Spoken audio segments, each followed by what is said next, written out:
Hey everyone, it's Stacy Tuttle with Bridges 527, and this is video number 3 today because I totally thought I could, I should know myself better.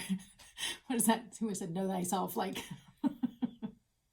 I thought I could hopefully just do quick discussion about 3 different movies, and I could not at one time because I got too long-winded, so I had to break it up. So I you can watch, I chatted about Argyle and then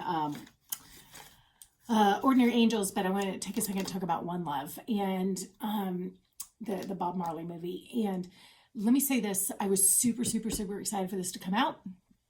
I really love some of the things I saw in it, but I will just first off say I missed a lot of it. And I have never walked out of a movie saying this. I don't care if the accent was Irish or English or German or whatever. Like, I do really great with picking up accents and things wherever I am. Some people really have a hard time. That's not ever been my complaint until I got to this one. It was really hard for me to understand. I'm like, I need the subtitled version. So I think too, they were probably, there were certain things that they say in Jamaica, and they were explaining a few things. I'm like, oh gosh, no wonder. It's like they aren't even speaking English. It's not like English with an accent. They've got words that aren't even like normal to me. So anyways, just some of that comes from, I love this. Language is so how we see the world. And so some of their language, and this is for free, I wasn't planning to talk about this, but they mention because the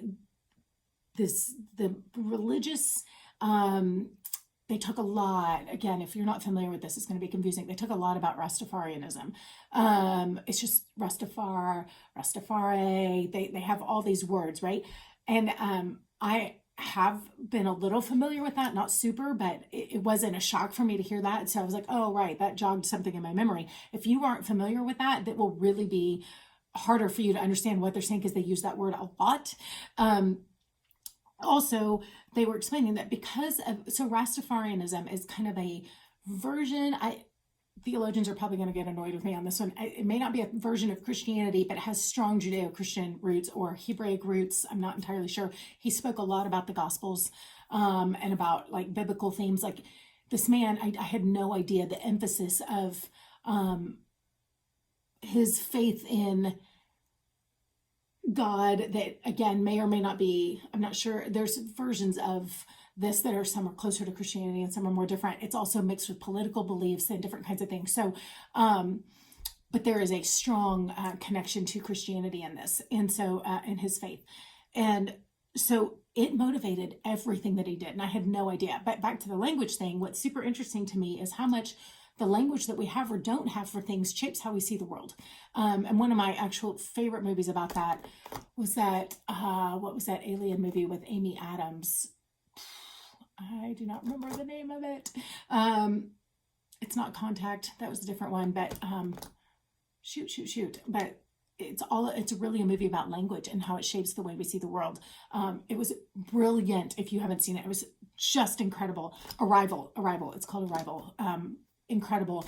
And I've always been since I was little, we would tour Wycliffe and get to talk to people who are Bible translators and stuff, and just hearing some of the journeys of going into a tribe that doesn't have a word for forgiveness, and then you have to translate the Bible into the language. How do you teach them a concept they don't even have a word for, right? So this idea of language is a super big deal to me, as someone who likes to write and study stories and all kinds of stuff. So so this movie was super interesting to me because language is a really big part of it. For one, I had a hard time understanding some of it.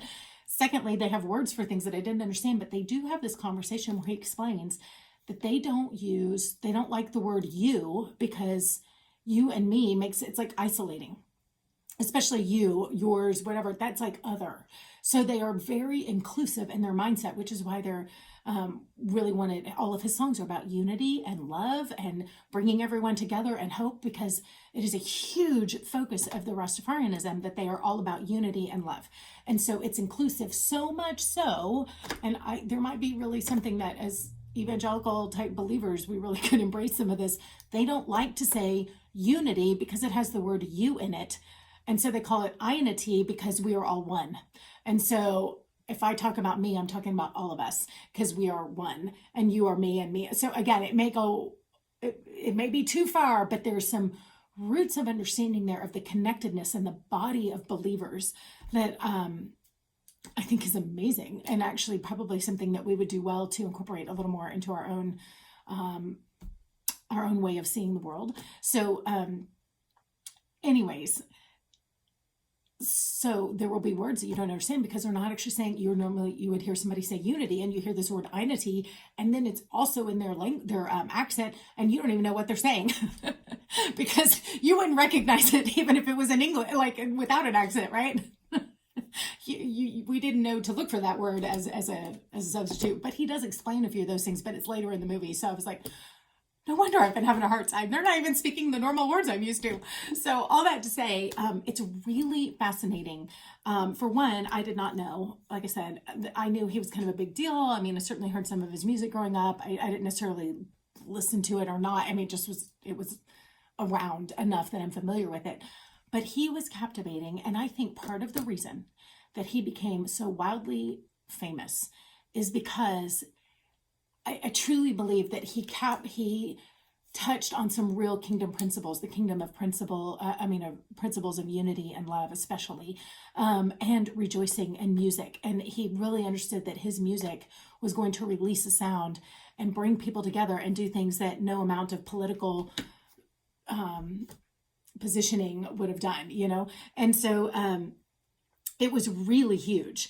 And he was able to reach the entire world through his messages and through his music. And I do believe that worship is such a big thing in the kingdom, that the sounds we release are massive. I mean, the Bible talks about even the rocks will cry out. It doesn't just say like there's an understanding that the rocks themselves will release a sound, which is interesting because I'm not real new age and into the whole crystal thing, but let's be honest, if the rocks are crying out, to speak something is a frequency and a vibration. So they themselves are releasing a vibration and a frequency. And yet as Christians, frankly, we've just disregarded all that as hoo-hoo. And yet maybe the new age people are actually discovering some kingdom principles, even in the rocks, that we have disregarded and just been like, oh, it's just figurative. But maybe it's not so much. Maybe there's more truth in that than we've realized. I think someday we're going to recognize that some of our like religious-y kind of people that we have disregarded as being like evil or just too far out there or whatever. I think someday we're going to realize like they actually tapped into some things that we missed because we were too quick to throw the baby out with the bathwater, maybe. That's for free. So anyways, super interesting. But I think the sound, the worship, his messages, there's a reason why he was so promoted. And the fact that, I mean, throughout the movie, you see, he really was not driven by his ego or by money or any of these things. Like he was 100% committed to the message being the point, and that music was only the vehicle to deliver. It's like having a medicine for somebody and saying, I've got to get it to them. What's the delivery method? It's either a pill or a syringe or whatever. Music was the syringe by which he delivered the antidote that he thought his country needed. And really the antidote was the love, I would say, of Jesus. Whether or not he fully understood Jesus the way I think he should have or whatever is, I'm not trying to get into those things and split hairs on, I don't know what his ultimate belief was about the Lord, but he truly believed in the Gospels and was passionate about communicating the love of God. And I'm pretty sure that God's pretty big on that idea. So I liked it. I liked where he was going with that. And I think that is why the Lord promoted him. I really do. I really think that is why he did so well in the world, is because when we tap into kingdom principles, those principles will work anywhere. Anyways, so the Rastafarianism is worth kind of digging into if you're curious to know a little more of that. The faith that was so important to him. In fact, I mean, to the point where he's like, I don't care how good of a musician you are. If you're not with us on the message, then it doesn't really matter, because we're not just about the music. We're about the message. That is the whole seek first the kingdom of God and everything else will be added. He was like, we're seeking that first. The music and stuff is secondary to our message. So, I mean, he was passionate about that. And then I want to, in that redemption was a huge message for him. He says, all I have is redemption songs. He said, he was so cute. And he also said he has been writing these messages his whole life. Like this theme in him, it's like, this is who I am. And I also think that's what people loved about him is he was 100% authentic.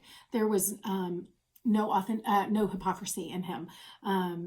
So anyways, what came out of him was who he was. It wasn't separate. And he said, if my life was only for me and my comfort, then I don't want it. My life is for people. He was so in love with his fellow man and so committed to them that he really felt like his life was not his own. And the last thing I want to say, there was a great moment where he gets shot in the beginning. It did not kill him, but he did get shot. And I think they were trying to kill him. But somebody told him, one of his Rastafarian leaders, kind of father figure, said, you need to reframe this. The question is not, why did they try to kill you? The question is, why didn't they succeed? Or I would say, why did you live? What is your purpose? And so that really was, I think that was a brilliant moment of reframing things. So often we can happen why something bad happened to us, but I think there's always another way to frame that question and to look at the circumstances. So for him, it was, well, why did you live? What's the purpose? So reframing is, I think, a super great message that can come out of this as well. So anyways, hopefully this gives you a few things to kind of think about, to have discussions about, and to maybe even just wrestle with the Lord, with your own self. So, all right, love to hear your thoughts on it. Did anyone else see it? Did anyone else struggle with the language? That was surprising to me. That is not normally my complaint. Anyways, but I still thought it was really captivating story. And I, for me, was completely compelled by the idea that he was promoted because his message was kingdom. I could not, the movie doesn't say that, but I was so convicted in my own soul that the Lord is telling me that he will promote those who have kingdom messages. And other people get promoted too. I'm not splitting hairs on that, but I do think that there's an honor that when we honor the message of the Lord, he honors us. So, all right, have a good one.